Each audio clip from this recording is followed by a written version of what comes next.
Welcome to Faith and Sustainability, a podcast where we explore how our faith traditions inspire us to care for our common home. I'm Leonard Robinson, your host and tour guide. And I'm Kat Doyle, your co-host.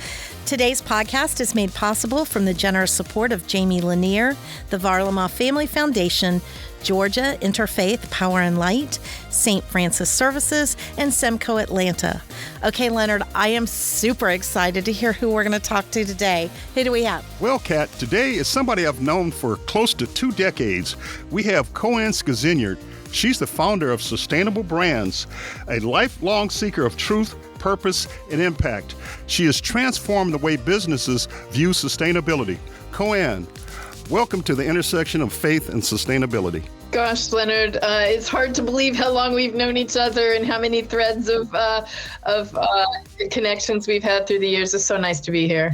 And I'm so looking forward to getting to know a little bit more about you. So let's dive in. Okay. First of all, but before we go to Sustainable Brands and what it's all about and what you're building today, I'd like to start with something a little bit more personal.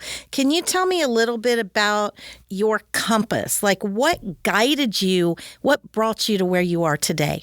That is such a huge question, and we have such a short amount of time, but I would just say, in short, I felt compelled to live a life of meaning from my earliest memories. And so, that seems like an easy thing to say. It's a very rich thing to explore and activate across the many avenues of life. But what matters to me is living a life of meaning. Was there a moment or a point in time when sustainability and your faith became inseparable?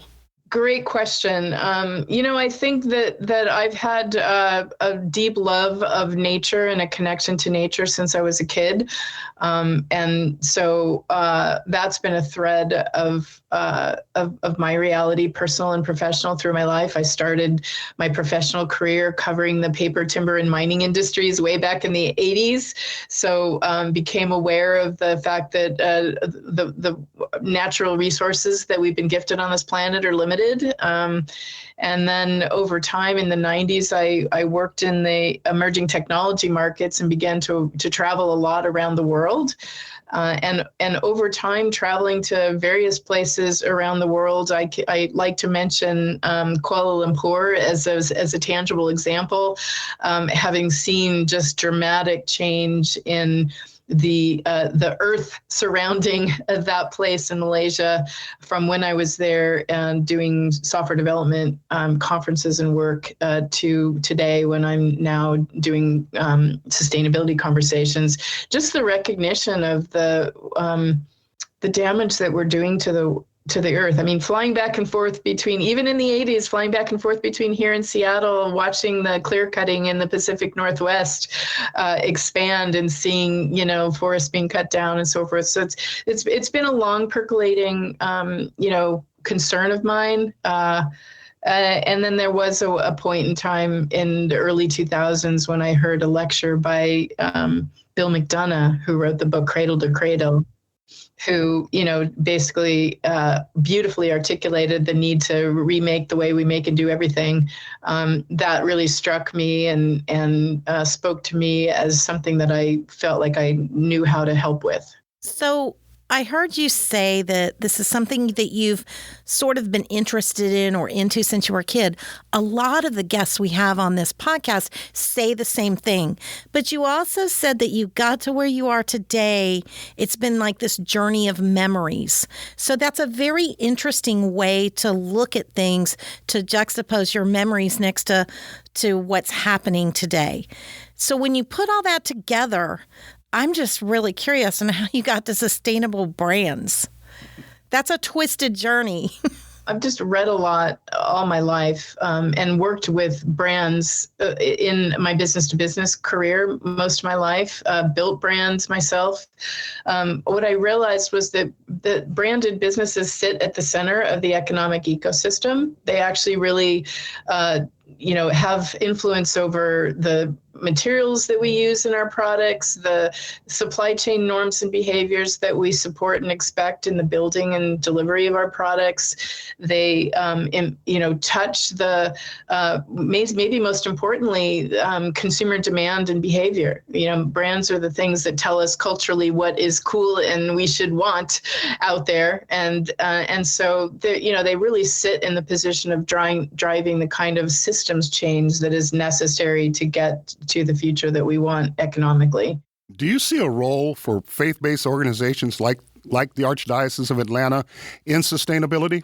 Oh, that's a great question. I mean, at the end of the day, business requires the buy-in and support and encouragement of people who buy their products. We largely work with consumer brands and retailers because consumer brands and retailers also hire business-to-business brands, and it's a kind of a cascading impact and effect. But there's only a few levers that really can enable brands to effectively drive the change that most of them I really believe want to drive and feel is necessary to drive. And policy and regulation is one of those drivers, but consumer demand is another huge one. So when if we can get faith-based organizations together to help their constituents understand the role they can play by voting with their dollar every day in changing the world and creating the world we want, that can be enormously powerful. So that makes sense, putting our faith dollars at the center of the ecosystem. But I want to maybe get you to go a little deeper and help me to understand.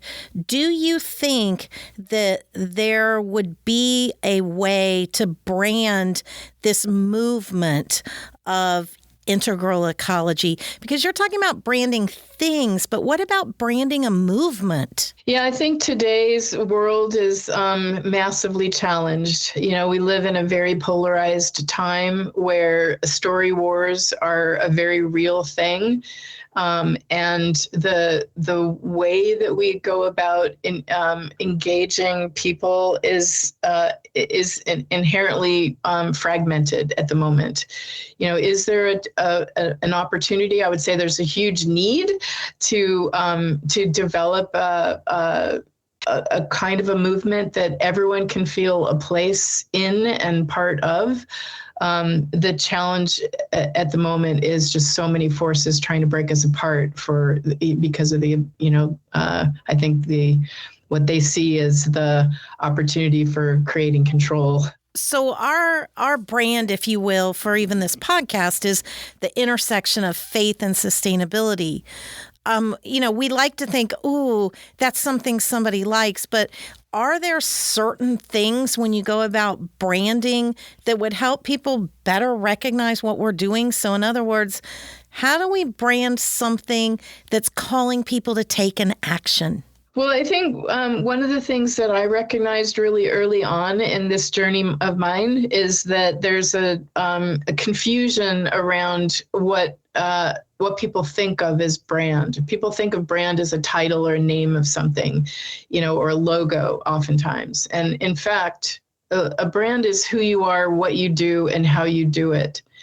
And brands that succeed and rise up from the noise are brands that show up in the world acting in alignment with what they're saying they are.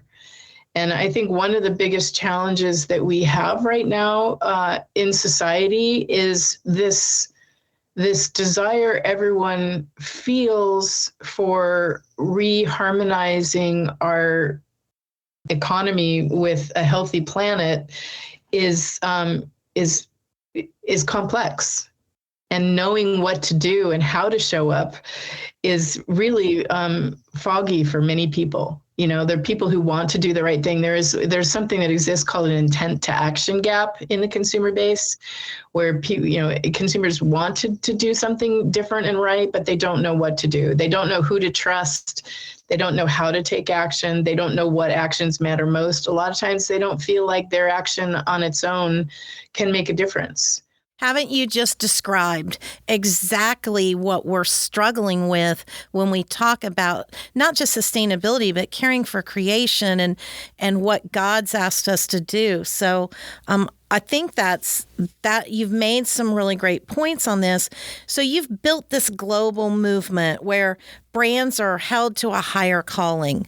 Tell us a little bit about what your particular organization looks like and what it means to be held to a higher calling. I think the interesting thing here is that we are not about holding companies to a higher calling.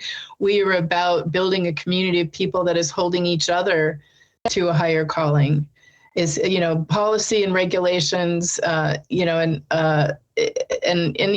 NGOs in some ways can be said to hold others accountable. But we are building a community of people who have self-identified that there is a business need because of the risks involved in natural resources limitations, which everyone should understand is at the basis of our economy. If we can't make more things, if we don't have the natural resources to make them out of, right? And so we have to change the way our economy works.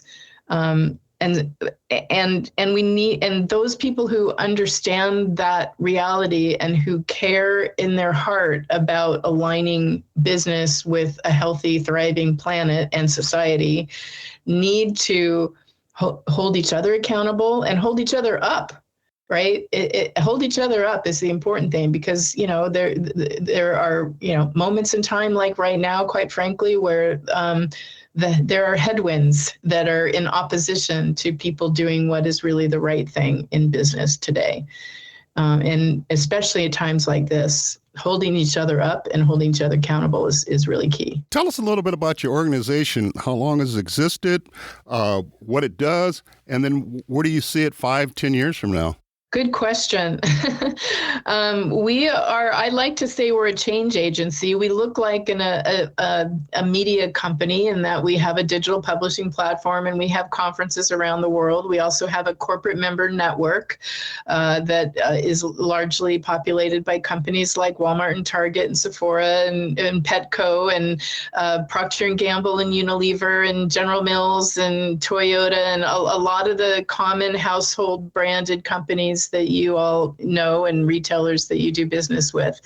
Again, our goal is to help companies find a path to making it profitable to put better products and services out in the market, ones that are healthier for the environment and for society. Can you tell us a story maybe, or give us an example of maybe a success you've had in doing exactly that, to helping them come to that aha moment and maybe even change the way they're doing business?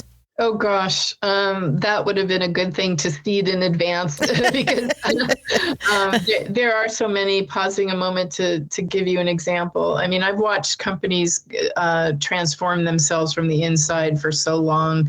Think about Target. When Target first showed up in the sustainable brands community, they had become concerned about the sustainable access to seafood, the sustainability of our seafood, resource. And so they became committed to sustainable seafood and sourcing. And that sort of mushroomed into experimenting with whether or not their customers would select products that were intentional about mattering. And so they created their own in-house brand called Made to Matter. It wasn't really a brand, it was a collection of brands, and it curated a lot of household goods, the kinds that Target sells under the Made to Matter brand. And they found that customers actually really gravitated towards buying more of those products, and that created its own confidence and momentum, and has sparked more innovation and the work that they do and the work that their customers, their suppliers, meaning the Procter & Gamble's and the Unilevers and so forth, are doing. I love this because what you've brought to point here is exactly what we talk about our ministries, our creation care ministries and our sustainability ministries. We talk to them about the fact that if they care about creation, then they need to make intentional choices. And the fact of the matter is that being able to choose brands that we can feel confident are sustainable, using sustainable techniques such as fishing techniques, farming techniques.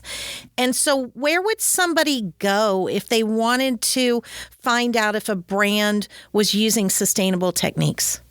I mean, this is a little complicated today because there's I would say a headlining fringe of people who are making an outsized noise that is creating challenges for some of our branded companies when they, speak about the change, the positive change they're trying to bring into the world. And thus, some of them are stepping back their communications about the good work they're doing. Most of them are not stepping back on the work they're doing. They're just not talking about it as much. So it's a little harder right at the moment, I would say. Eco labels is always an answer. That's become problematic because there are something like 350 eco labels out there, and often they compete with one another, and it's hard to know.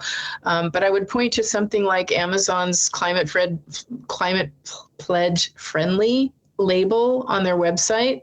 Gosh, I can't even say it. Climate Pledge Friendly. I'm going to say that 7 times fast. Is the label that filters all the products that go on, get sold through the Amazon, platform by a bunch of different top tier eco labels. So you can go on Amazon and look for Climate Pledge Friendly labeled products and have confidence that they've been through a stringent filter for a lot of different top high impact kinds of issues, both social and environmental. I'd like to just jump in and maybe ask you one more little personal question. I wondered if you think that this work, this journey that you've been on, has it changed you, or have you changed? Are you the one that made the change, or did the work you were doing make the change? Because you've been on a interesting journey, starting from timbers, going into emerging technology, and now you're doing branding. Tell me a little bit about what drove that. I mean, I'm addicted to learning. I'm a born systems thinker. I'm, as I mentioned, passionate about living a life of meaning and paying attention to the things that matter. And, the first half of my life, I would say I followed opportunities to learn that were given to me. And the second part of my life, this sustainable brands piece of it, came as a result of my just saying, I'm available to be used. Lord, use me, and however you see fit. And this, this journey that I've been on has just been a commitment to say yes. I very firmly believe that if we offer to be used, we will be used. And I appreciate you sharing that. I know that was personal and going kind of deep, but I think that really our listeners, that's the type of thing that they tune in to hear, those faith stories. That's what we do, faith and sustainability. We're running out of time here. Yeah. So unfortunately, KoAnn, we're going to have to wrap this up. But as we close, I'm struck by the idea that sustainability is not just a strategy, it's storytelling. And in that vein, I want you to give us a call to action, especially faith-based organizations and branding organizations. I appreciate that. I mentioned Story Wars earlier in our conversation, and I would say that we are absolutely in the middle of Story Wars. I'm going to say 2 things as a call to action. One is we have a very deep lack of positive stories and positive visions for our future.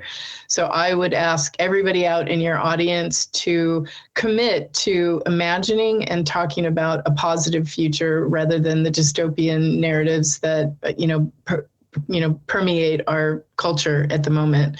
That's one. And the other one I would just say is remember that your giving is not, your opportunity to have impact does not just come from philanthropic giving. It comes from every single dollar you spend every day at the grocery store, at, the Target or the Walmart or the, wherever you go. And so if every single person in your audience took the time to think about how can I vote with my dollar every day for the future that I want, and tell positive stories about our future, we would be moving more quickly towards the future that we want.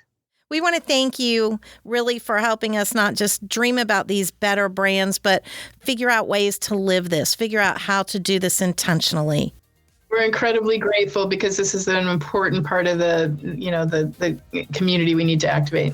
Hey, well, thanks for meeting us at the intersection of faith and sustainability, and I'll see you in San Diego. Look forward to it, Leonard. You take care of yourself, and Kat, great to meet you. And on we go together. Hi, thank you very much. All right, for those listening, stay connected with us on social media and share your thoughts using the hashtag faith and sustainability. Don't forget to like, subscribe, and leave us a review. That's what keeps us on the journey. And until next time, Leonard, we'll be right here at the intersection of faith and sustainability. The preceding podcast is a production of the Roman Catholic Archdiocese of Atlanta. Copyright 2025.